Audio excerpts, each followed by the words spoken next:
కేంద్ర ప్రభుత్వంపై మంత్రి సీతక్క ఫైర్ అయ్యారు. కేంద్ర ప్రభుత్వ వైఫల్యాలను మంత్రి ఎండగట్టారు. ప్రతి ఏడాది 2 కోట్ల ప్రైవేటు ఉద్యోగాలు కల్పిస్తామన్న హామీని బీజేపీ ప్రభుత్వం విస్మరించిందని విమర్శించారు. అయితే 400 రూపాయలు ఉన్న గ్యాస్ సిలిండర్ ధరను కేంద్రం 1200 చేసిందని, కానీ రాష్ట్రంలో కాంగ్రెస్ ప్రభుత్వం 500 రూపాయలకి ప్రజలకు గ్యాస్ సిలిండర్ అందిస్తుందని తెలిపారు.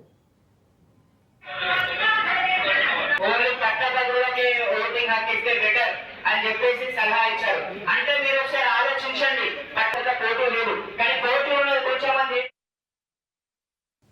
నిలబడ్డటువంటి బీజేపీ 8 ఎంపీ సీట్లు ఇస్తే ఈ రాష్ట్రానికి వాళ్ళు తెచ్చింది ఏంటి? ఇదే ఇక్కడ ఇప్పుడు ఖానాపూర్ నియోజకవర్గమే చూద్దాం. మా ఎమ్మెల్యే గారు ఏమేమి డెవలప్ చేస్తున్నారు, అటు ఎంపీ గారు ఏమేమి చేస్తున్నారో ఒక్కసారి చూసి పట్టభద్రులు ఓటేయాలని కోరుతున్నాం. 10 సంవత్సరాల నుంచి మరి ప్రతి సంవత్సరం 2 కోట్ల ఉద్యోగాలు ఇస్తానటువంటి మోడీ ప్రభుత్వం 200 ఓట్లు కూడా మా జిల్లాకు ఇయ్యనటువంటి పరిస్థితి చూస్తా ఉన్నాం.